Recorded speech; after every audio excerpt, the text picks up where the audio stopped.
since so much time has passed and there's no way to do a reenactment with physical evidence, we have to use the forensic system that I have developed while watching the forensic files, which is called MOP, M-O-P, okay?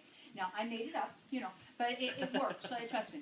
Okay, now let's look at M. Now, M stands for motive. Now, who didn't have any motive? All right, let's take a look over here. Well, first family, come on. They received the gold in the first place, so of course they weren't going to steal it. So, and they're the first family, all right, so you are in the clear. The kings brought the gold, and they're very, very rich. They don't need the gold, so the kings are in the clear as well. Now, of course, we have our dumb animals. All right. Poor things, there is no way, I would not worry about them at all, although I am suspicious of the ass. So that just leaves two suspects. We have our shepherd, who's very, very poor, and could really use that gold, and especially, he might be able to buy some woolite for a change. And our little drummer boy, also, we know how poor he is. So, let's go back to our next, which is opportunity. That's the O in MOP, opportunity. Opportunity, often in the commission of a crime, the criminals take the opportunity during a distraction to perpetrate the crime. Okay, so hold on just a second. Ladies and gentlemen, I submit to you the greatest distraction in the history of the world, the baby Jesus. Okay, who could look away from his beauty? Not I. Or the ass. Not I. So, this gave the opportunity and the motive also for the poor person, whichever it may be, to perpetrate the crime. Okay, so now let's move on to, finally, the P, which is proximity. That's proximity means where you were in relation to the stolen gold. Jason, can you come out, sweetie? All right, here's some chalk. Let's go on over here. And there we go. And if you just draw a little circle around there, that'd be great. Beautiful. All right, that's okay. It's plastic. All right, and pick those up, and then put a big X. The X marks the spot. Thank you so much, honey. Brilliant. All right. Now we are going to measure the trajectory of movement.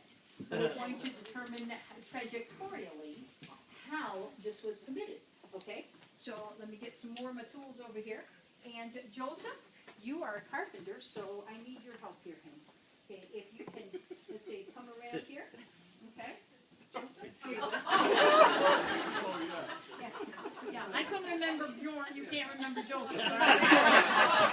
So we're a lovely couple. All right, here you go. That's a staple gun. Okay. What do they call that in Norway? Stargum. I love that. All right. Norwegian sounds, Danish sounds like Japanese and French all put together. I can't tell. But here you go, sweetie. And wait. So we need to give a little lead, like about that much. Yeah, good for you. You've done this before. Excellent. Careful. Okay, now tie it just a little bit, just like one time, because otherwise it'll just, come through. Look at you. Are you a carpenter in real life, sweetie? You are? Oh my gosh. All right, I got some cabinets that I need you to help me with. All right, thank you, sweetie. Thank you. And just go back behind your beautiful wife there. All right, and then I need my shepherd. Shepherd, I need you just to hold on to this ball of yarn here, honey. Can you reach out there and take one? There you go, sweetie. And I'm going to cut it, and then you hold on to the end of the yarn. There you go. Take the ball. And I have to watch these scissors because she's very nervous. While I'm thinking about it, just a little non sequitur. The axe, I have this little sticker for you. If you'd like to read that to the class, what does it say? I was an ass in Sister Christmas's catechism. There you go. You can wear that to school tomorrow. So now let's take a look. Hold that up, sweetie. Hold it up. Oh, class, do you see what I see? Huh? Look at that. And if we look at the shepherd, any forward movement towards the gold is, of course, going to cause the shepherd to fall into Mary, the Mother of God, and just pushing her forward off the chair, which, of course, is a mortal sin.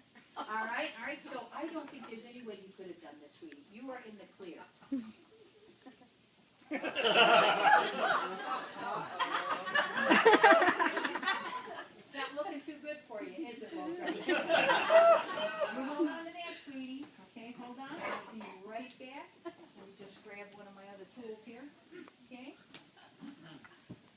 what's your name? What's your confirmation name? Where were you on Friday nights, huh?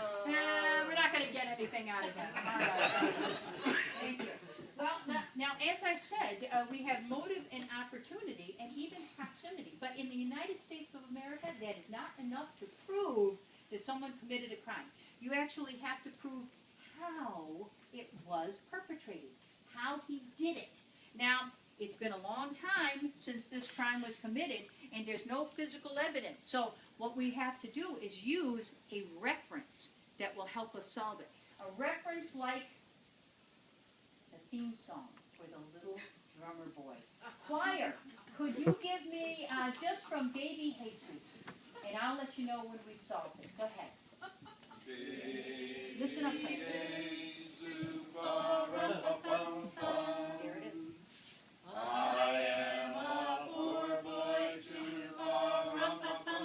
Okay, stop the singing. Stop. Class, what sound does a drum make?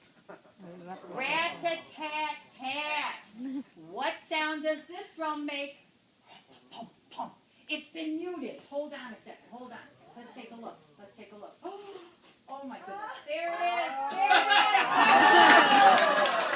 is. We sold them. You know, there's a moral to this, which is, of course, always check the gear of the musicians before they leave.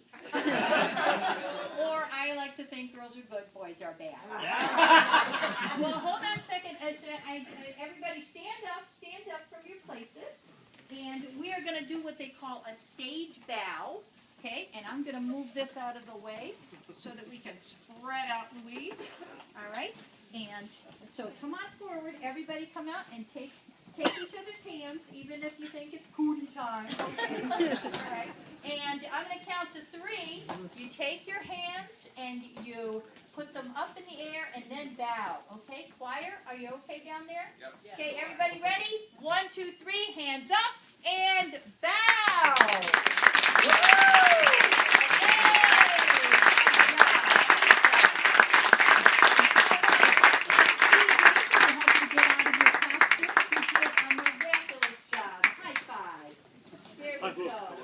Okay, whoa. Okay, low 5.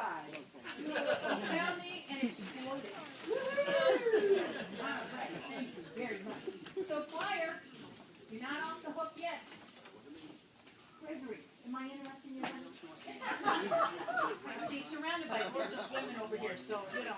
All right, and I love the suit. All right, and the 2 ties. The 2 boys wore the best ties.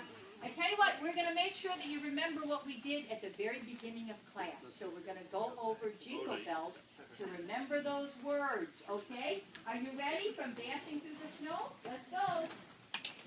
Dashing through the snow In a one-horse open sleigh, o'er the fields we go, laughing all the way. Hop, hop, hop, bells on bobtails ring, making spirits bright. What fun it is to ride and sing the sleigh song tonight. Oh, jingle bells, jingle all the way. Oh, what fun it is to ride Jesus in the sleigh. Hey! Jingle bells, jingle all the way. Oh, what fun it is to ride Jesus in the sleigh. Beautiful!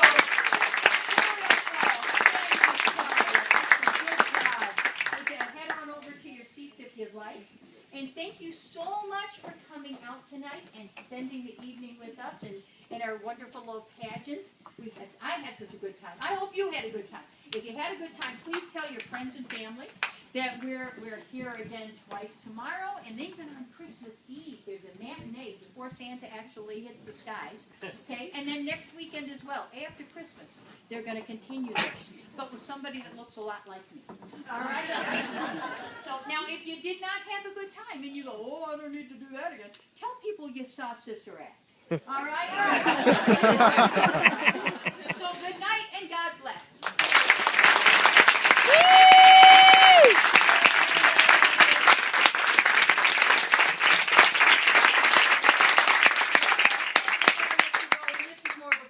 Note, in every City, where Late Night Catechism, which is the origin for this show, wherever we conduct classes, we have a special relationship with the Order of Nuns. In Chicago, it's with the Carmelites, but here in the West Coast, it's with the Sisters of the Holy Names of Jesus and Mary of the Western Province.